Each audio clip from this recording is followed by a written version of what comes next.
Hello and welcome to The Society with Barrister Fatma Shaheen at PTV World. They say that being married is one of the nicest things to be. Research also suggests that people who are married, they tend to live longer, they are happier, and in a society like ours, they definitely get more social acceptability too. But moving on, keeping in mind the fact that marriage does have so many advantages for us, it's really alarming to see that the divorce rate in Pakistan has been on a constant rise, especially in the past few years. What are the reasons for the same, and what role can media and society both play in not only influencing the way we perceive marriage but also in preventing divorce? This and much more we are going to be talking about in our today's show. And to do that, let me introduce you to my today's panel. My first panelist for the show today is Ms. Masoon Zamir, who is a social activist. Assalamu alaikum, Masoon, and welcome to the show. Thank you very much. You're most welcome. My second panelist for the show today is Dr. Mohammad Mushtaba, who is a professor of psychiatry. Assalamu alaikum, sir, and welcome to the show. And my third panelist via Zoom is Ms. Laleen Sukhera, who is a writer and a cultural commentator. Assalamu alaikum, Laleen, and welcome to the show. Thank you. Walaikum salam. I would like to start the show with you, Masoon. I was reading this report which suggested that in the US, there are three very common reasons for divorce. One, marrying young. Two, having a limited education and income. And three, coming from a divorced family per se. But when we talk about, reasons for divorce in Pakistan, especially when it comes to the young generations, what do you feel are the most common and pressing reasons for the same? Fatma, let me just begin with this. Marriage itself is a wonderful institution, no doubt on that. But divorce, of course, is undeniable reality of the society these days also, especially with the younger ones.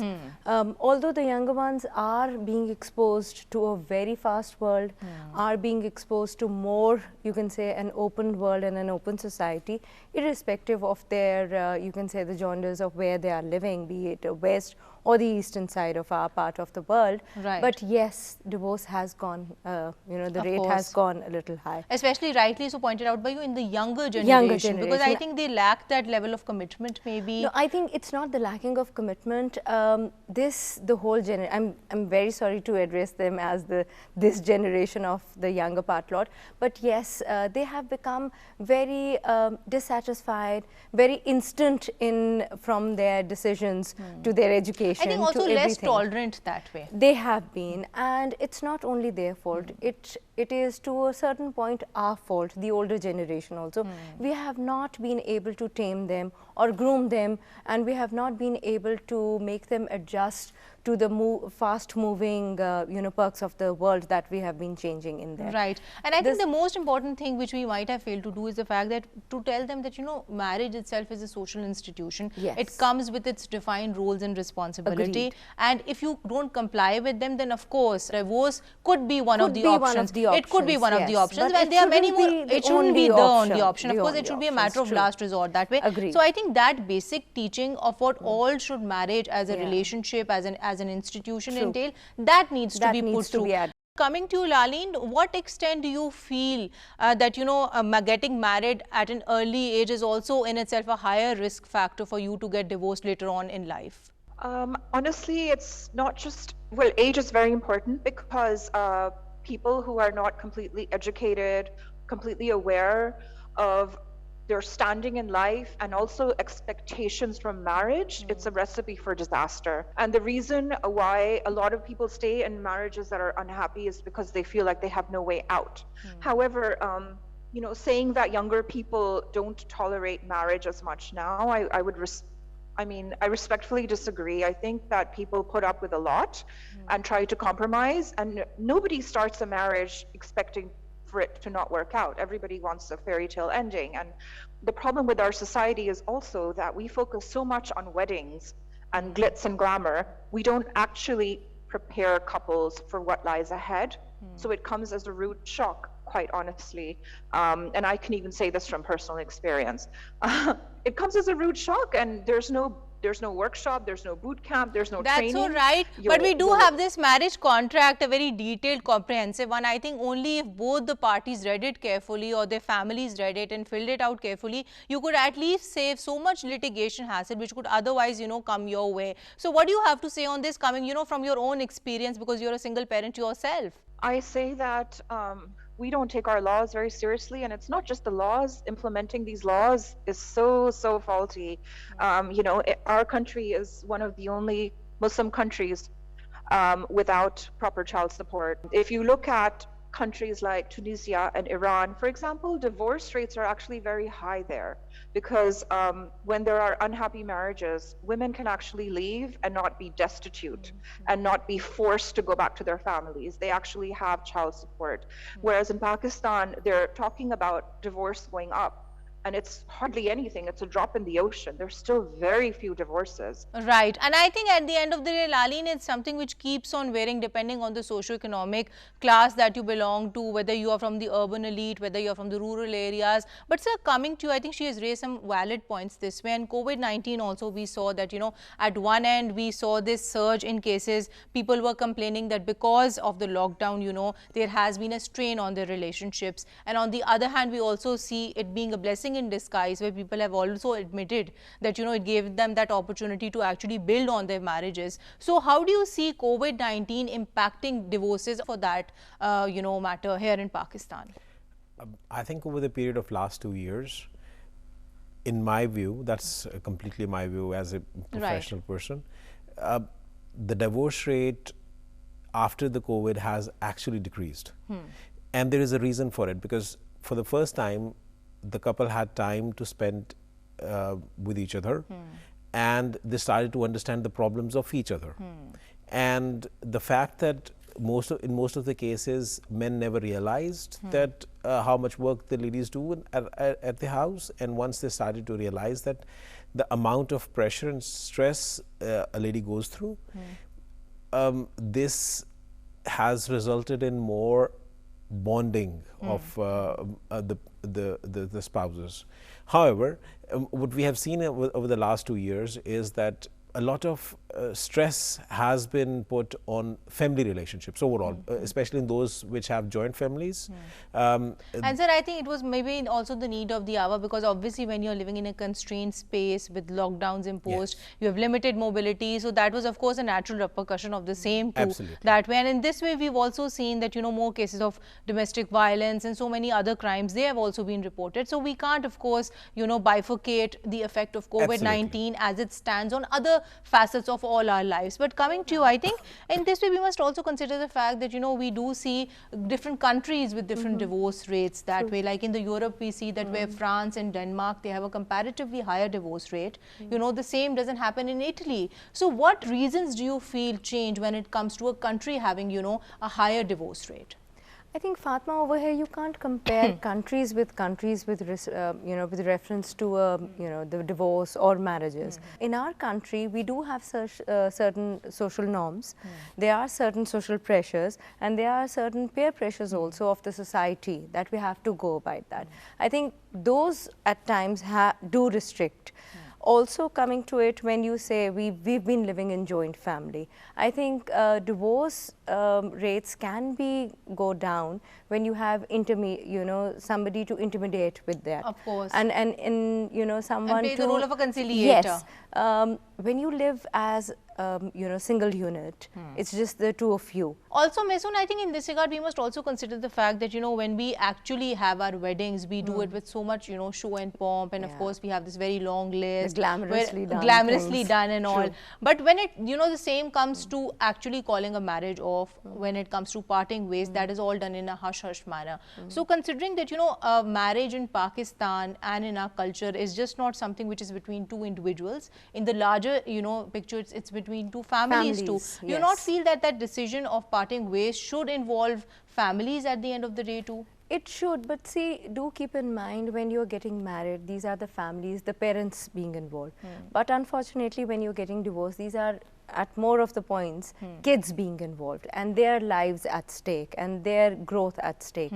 You do take a decision when it's an arranged marriage with reference to your parents, but when you're getting divorced, you do not consider 90%, I think they don't consider the kids, the repercussions of divorce that going to happen on the kids also. Why you keep it a little hush is because it does have a bitter taste.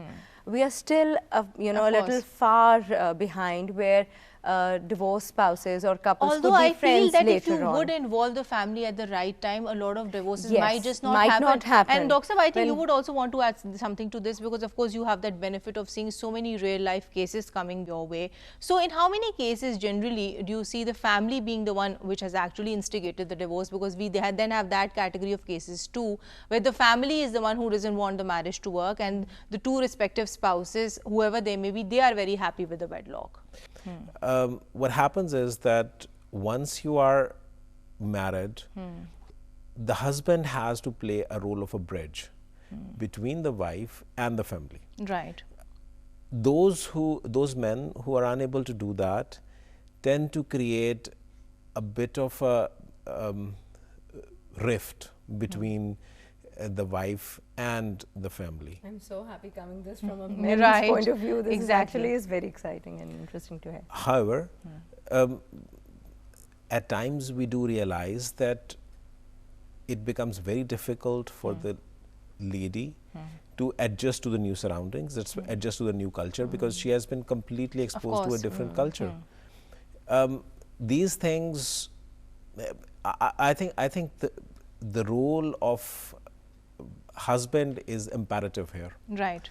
because He has to be that balancing factor Yes. in between the wife and his own family. Yes. Right, And sir. unless or until he doesn't do that role, the rift between the wife and the family will remain. Yes. And I think this is something which takes us back to what you were also saying, and I was also reiterating that it is a social institution and it needs to be understood in that context. Lalina, I'll come to you, and I would want you to basically draw on the fact that a lot of times we see this blame game happening between two couples. Whenever marriages end, one says it was their fault, the other party says it was their fault, and then there's also this category of people who actually take all the fault on themselves. So why do you feel we need to get past this blame game and not let it actually overpower us? Because at the end of the day, we also see a lot of no fault divorces happening too. Getting a divorce, ending your marriage, it involves, it's like death.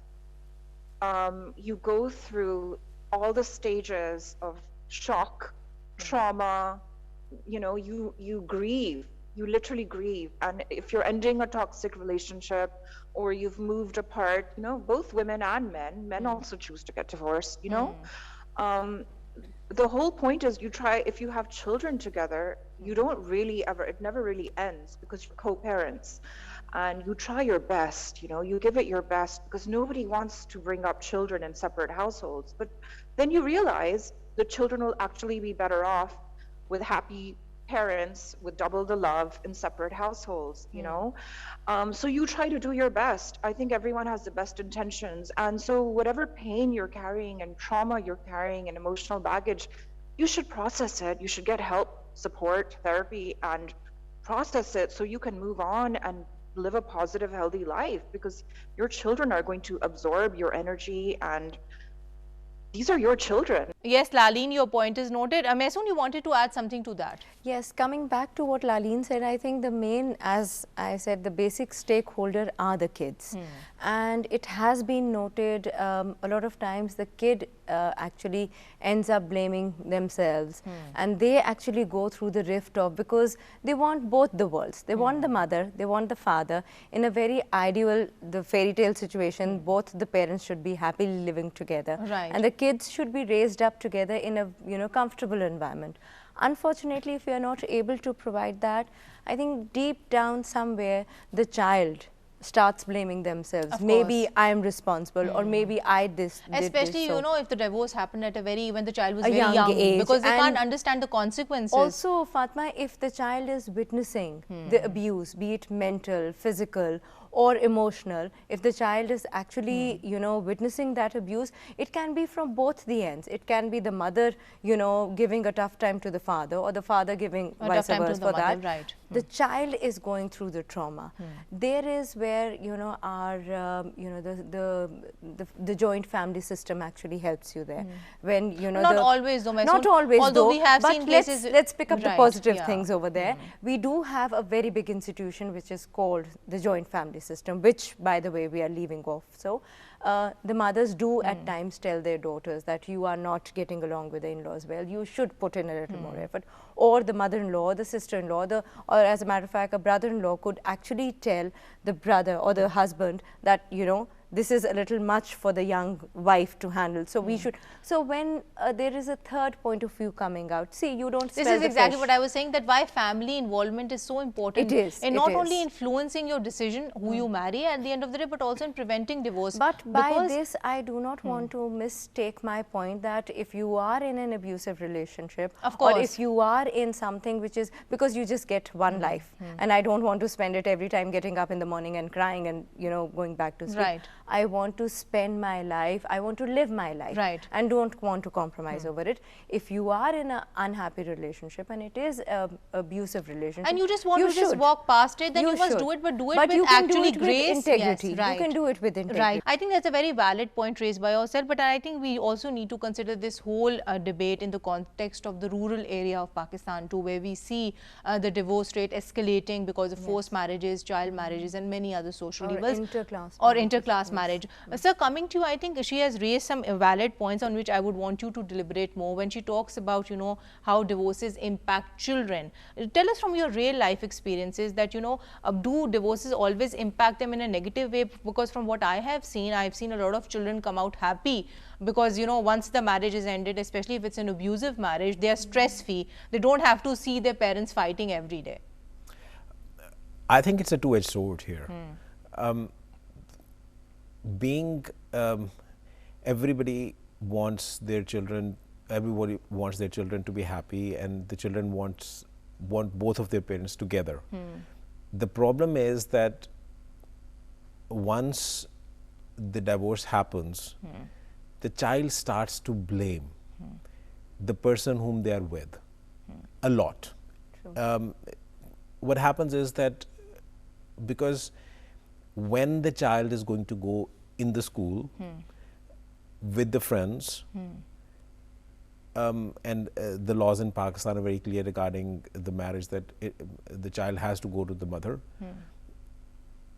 People are going to question, people are going to make fun, and people are going to make comments. Right. The child usually becomes very, very disgruntled. And especially when they reach the teens, they start to react more badly to the situation, because then they realize the impact, the lack of, the impact of not having the father, the lack of the father figure there. Right. And so in this case, like you say that, you know, they become more disgruntled, especially when they hit their teens that way. What role can, you know, doctors like yourself play here? Because you are the ones who have that power over their patients. You are the ones who can actually counsel them to make peace with such, you know, precarious situations. What we do is that it takes them a lot of time to process this. What happens is that because there is a desire, and that's a very innate desire of every human being, that whatever is not with them, they think that this is the reason why they are so insufferable at that point in time. So getting to spend some time with their fathers, more time with their fathers, helping them through the process of change when they're going to get to teens, helping them cope with the stresses of being abused emotionally or made fun of. These things make them more mature with time. But the problem is that very few children come this way. Right. What they usually do is that, and even if they don't come this way, I think very few parents understand the importance of actually bringing them this way, basically, right? Yes. Coming to you, Laleen, I think I would want you to add to this further, because you've been there, you've done that, you have that real life narrative on this. What do you feel can be the positive takeaway from divorce? Because a lot of times we see that, you know, people basically discover their self-identity, especially women. They emerge to be more successful in their careers post-divorce, and then children, like I earlier mentioned too, they are also more relaxed, more happy, because they don't have to see that agony of their parents fighting every day. Absolutely, Fatma. You know, a lot of times it really is, if you can get past your problems with each other and not take them out on your children or use it as an ego issue, you can actually very peacefully have visitations. You can even arrange an out of court joint custody arrangement. You know, normalize single parenthood, normalize blended families. People also remarry, whether it's the father, whether it's the mother. And, you know, normalize these things so that children go through less and life goes on and everyone is mutually respectful. And, you know, in my own example, it started off acrimoniously, but 5 years on, you know, we're in a good place. And I would say if I can find peace and co-parenting success, I think anyone can.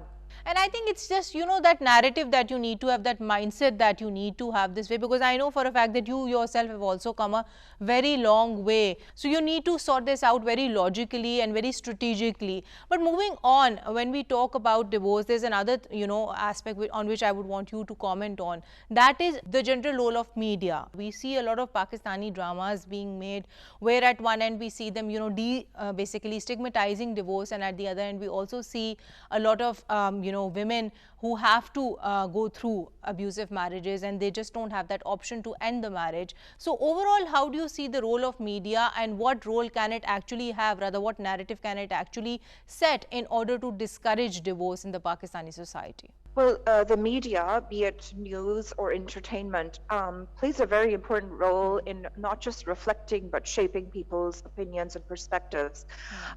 So what it seems to be doing right now is targeting the lowest common denominator and showing, I mean, just making a lot of stereotypes come true. What it can do, and what you know, script writers, etc., can really do effectively, is to be more inclusive and more representative and show more positive experiences. You know, show people doing well after maybe a marriage that's gone wrong. Right. Maybe even show people marrying people who are not their first cousins, for example. I think there's a lot of cloning going around in the media, and we need more variety.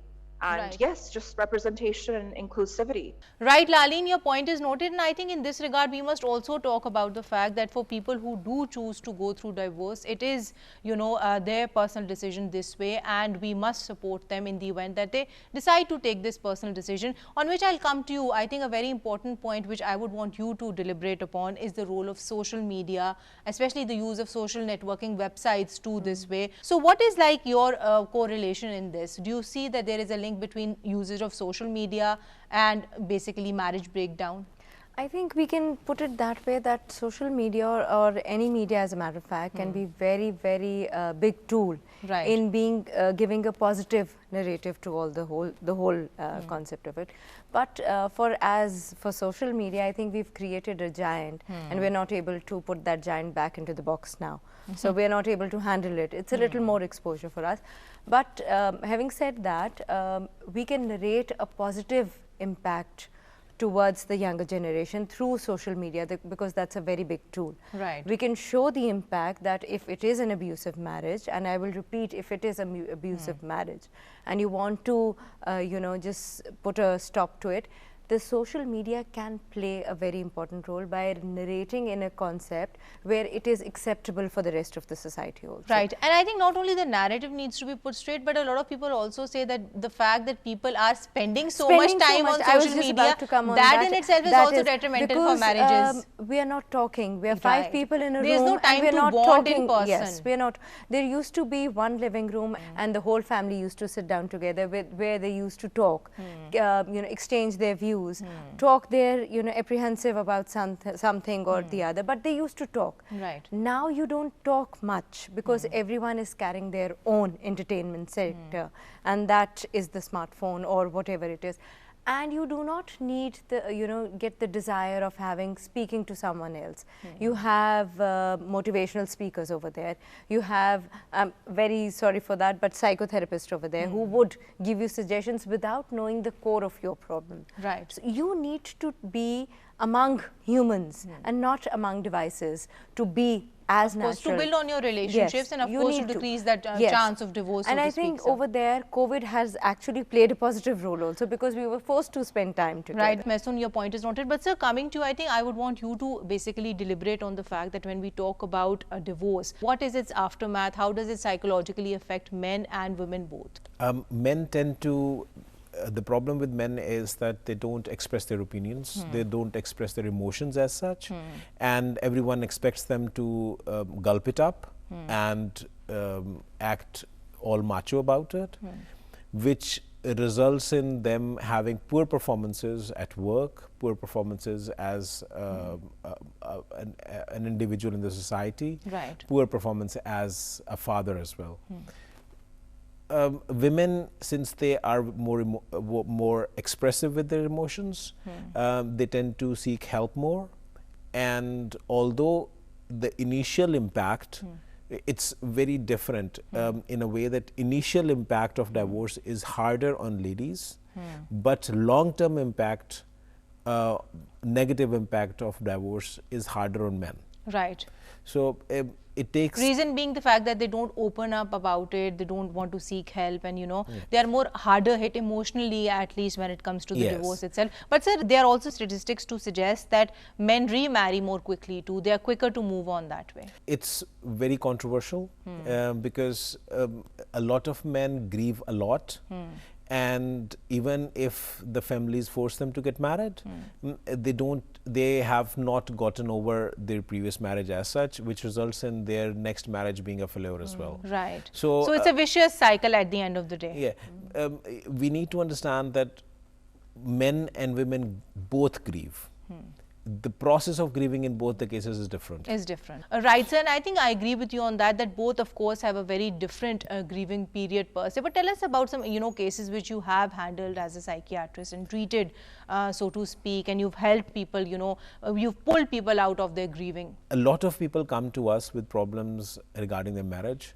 Usually they come before the divorce as a last resort. They try to do it. It's more prevalent in the upper middle class and upper class. They like to resort to psychotherapy, at least couples counseling, at least once before they get divorced. But usually what happens is that people come to us after they have suffered a lot and they are either clinically depressed or have clinical anxiety or depression or post-traumatic stress. It's They come basically to when us- the damage has been done, Yes, sir. So you would want to advise people to come maybe earlier. If they did it during the subsistence of their marriage, perhaps they wouldn't have, gone towards divorce. Yeah. I think the most important thing is that the grief therapy has to happen with all the couples who have separated. If you have not gone through the grieving, you're likely to get more depressed, you're likely to get more anxious, you're likely to have more post-traumatic stress. And so I think that's even true when you lose a beloved. You have to, because it's something very natural, you have to go through a certain process in order for you to accept it and then move on, basically. Absolutely. Right, sir, your point is noted. Lalin, coming to you, I think I would want you to comment on the fact that, coming towards the conclusion of the show as well, that when we talk about divorce, we must also talk about the fact that the way it is done is also very important, because a lot of times we see a lot of mudslinging happening, which is of course not good and, not a positive, not heartening at all. But moving on and, talking from your own experience, what advice would you give to people out there, especially those who do choose to end their marriages? What is that mechanism? What is the manner that they must adopt to do so? And secondly, post-divorce, what kind of arrangements do we need to have here in Pakistan in order to make this whole process more smooth and, of course, financially viable for both the parties? Excellent questions, I must say. I mean, if we could all go back in time, a lot of us would do things very differently. First of all, get to know each other very, very well, get to know each other's families very, very well, because in our society, it's families who marry, isn't it? Secondly, respect the marriage document. Respect it so much that you don't care what people think. Put in it what happens if things go wrong. Put in it child support. Put in it alimony, put everything in it, because you don't want to start your marriage, people say, oh, that's bad luck, it's a bad omen. It's not. It's actually safeguarding your entire family and your children. Think of it that way. And above all, always remain mutually respectful, as civilized as possible. That is all I have to say. And forgive each other. People make mistakes, move on. You mentioned, I mean, I was married for 11 years and I ended my marriage 5 years ago. But you know what? I went through a lot of unhappiness, but today I can say I do not regret my marriage. I had 3 beautiful children. My ex-husband maybe we didn't get along, but he's a great father. Right. And I just want to say that just be kind to each other. Right, Laleen, your point is noted, and I think in this regard, I would just like to add the fact that, in a world where you could choose to be anything, one must choose to be kind. So, Mehsoon, coming towards you and coming towards the conclusion of the show, I think we must talk about the societal changes, the attitudes that we need to have in order to prevent divorce, because this is something which emanates from the society, it's something which impacts the society. So, it's only fair that the change itself must come from the society too. That's very well put forward to us, but Fatma, we should remember that it's us that build up the society. So let's all be positive in there. Let's all give each one of us a benefit of doubt if we have to, to error is human. Right. So if somebody has made a mistake, forgive them and move forward. Like very rightly what Laleen said, we need to take that bitterness out. Talk positive about that person. Maybe that person didn't get along or you didn't get along well with that person, but do teach the kids that itself that person was a good human being. And it's not necessary that just because 2 individuals couldn't get along doesn't mean that they are a bad father or they're not a good mother at the end of the day. Or as a matter of fact, if you two didn't get along, you cannot have relations with the extended family. Right. You can be friends with the rest of the family. But I do feel also. That these trends are changing now. They are. Because we do see, couples who have ended up in divorce. And they are on very good terms with their ex-in-laws. And even the families are still So I think the positivity in the trends, that is something that needs to be highlighted. Definitely, that needs to be highlighted. And I think for that matter of fact, we need to start training the mothers. Fathers, of course, are going to be trained by the mothers later on in the run. But we need to train the mothers that you need to understand that it's okay to make mistakes. Right. It's okay for the human. You do not have to have that, the fairy tale thing. You do not have everyone to be perfect. You can. And we need to then move on. Take the positivity, bring in the best of Which is why I pose this question to her too. I think that there are 2 ways to look at everything. Whereas something can be negative, you should also look at the positive side, basic side of it too. So coming to, I think, and coming towards the conclusion of the show, I would want you to comment on the fact that, in the event that somebody does go through this traumatic experience of divorce or separation, what advice would you give to them on seeking help? Because a lot of times I see people are not open, they are shy in going to, people like yourself in order to even get counseling that way. What they don't understand, the fact is that they are discrediting themselves in basically not going to psychiatrists like you. I think the basic issue is that a lot of people who go through divorce, they are taken care of by their friends and family members. And they do their kind of psychotherapy in a sense that they try to boost the self-esteem of the person who has just gone through it. But in order to understand that, what they do is that they put a sense of negativity regarding the other person to boost the self-esteem of the person who is related to them, which results in the person becoming more angry and frustrated in longer term. I think grief therapy helps with almost every case. People who come to us are clinical people. Clinical people would involve depression, anxiety, post-traumatic stress. We don't get normal population in our clinics. Right. And the reason is that people only come to us when they feel that their lifestyle has been impacted so much that they are unable to function. And that's where our treatments and therapies and medications come in. because then we are able to look at things in a more clinical way. Right. So, but you know, just to put the things in a different way, if they were to come to you earlier, like during the subsistence of their marriage, and have maybe regular counseling therapy sessions with you, maybe you could help them prevent divorce that I way. think we have put this to the government as well, and hopefully something will be done about it.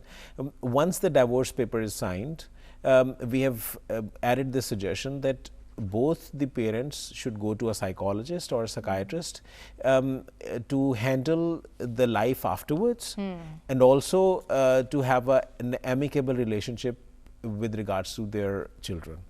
So if that happens, a lot of stress will be taken out, and everyone will hopefully have a smoother process of change. Right, so your point is noted, on which note I would like to conclude today's show. Thank you so much, Mehsoon. Thank you very much for having us. Thank you so much, Dr. Saab. Thank you very much for having me. And thank you so much, Laleen, for being here with us today. Thank you so much. Well, to conclude today's show, we generally spoke about divorce and the changing divorce trends in Pakistan. There is no denying to the fact that divorce should always be a last resort in any marriage. But in the event that anybody does decide to go ahead with it, they must do so in a very respectful and dignified manner. We must teach our children not only the sacredness of this relationship, but also the importance of the institution of family as it does exist in our Pakistani society today.